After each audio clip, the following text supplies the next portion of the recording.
आपको बता दें, आरा के सांसद आर.के. सिंह ने पवन सिंह को दी खुली चुनौती। साथ साथ आर.के. सिंह ने ये भी कहा कि पवन सिंह को बीजेपी पार्टी से किया जाएगा निष्कासित। आइए चलिए आपको बताते हैं इस वीडियो में पूरा सच, इसलिए आप इस वीडियो को पूरा जरूर देखना। दोस्तों, हाल ही में बीजेपी नेता और आरा के सांसद आर.के. सिंह का बड़ा बयान आया है पवन सिंह को लेकर। जैसा कि आप सभी को पता है कि पवन सिंह काराकाट से चुनाव लड़ रहे हैं, जिसकी खलबली पूरे भारत में है और पूरे बिहार में है, जिस पर अभी तक तो बीजेपी का कोई बयान सामने नहीं आ रहा था। लेकिन अभी हाल में ही आर.के. सिंह ने दी है पवन सिंह को खुली धमकी या फिर खुली चुनौती। आर.के. सिंह ने कहा, पवन सिंह बैक हो जाए, नहीं तो मैं पवन सिंह को बीजेपी पार्टी से निष्कासित करवा दूंगा। आर.के. सिंह का कहना है कि हमारे एनडीए के नेता उपेंद्र कुशवाहा के खिलाफ पवन सिंह चुनाव लड़ रहे हैं, इसलिए पवन सिंह हमारे प्रतिद्वंदी यानी कि हमारे विरोधी ही हुए, इसलिए पवन सिंह का सपोर्ट मैं कहीं से भी नहीं कर सकता। साथ साथ मैं पवन सिंह को ये कहना चाहता हूँ कि पवन सिंह को काराकाट से चुनाव नहीं लड़ना चाहिए।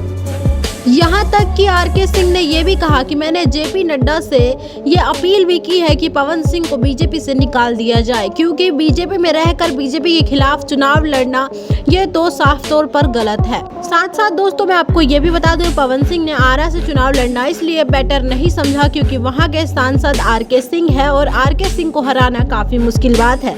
लेकिन अगर पवन सिंह आरा से भी निर्दलीय चुनाव लड़ते तो आर.के. सिंह के लिए काफी मुश्किल पैदा हो जाती। इसी बात को ध्यान में रखते हुए पवन सिंह ने आरा से चुनाव न लड़के अब काराकाट से चुनाव लड़ने का फैसला किया था, जिसके बाद अब पवन सिंह को खुली चुनौती मिल रही है बीजेपी की तरफ से कि या तो आप बैक कर लीजिए यानी कि काराकाट से चुनाव मत लड़िए, या तो फिर आपको बीजेपी से निष्कासित कर दिया जाएगा। जैसा कि आप सभी को पता है कि बीजेपी में इस बात को लेकर खलबली तो मची हुई है कि पवन सिंह काराकाट से कहीं जीत ना जाए। इसी कारण बीजेपी पवन सिंह पर हर उस तरीके से दबाव बनाना चाहती है जिस तरीके से पवन काराकाट से पीछे हट जाए, लेकिन पवन सिंह अभी तक काराकाट से पीछे नहीं हटे हैं।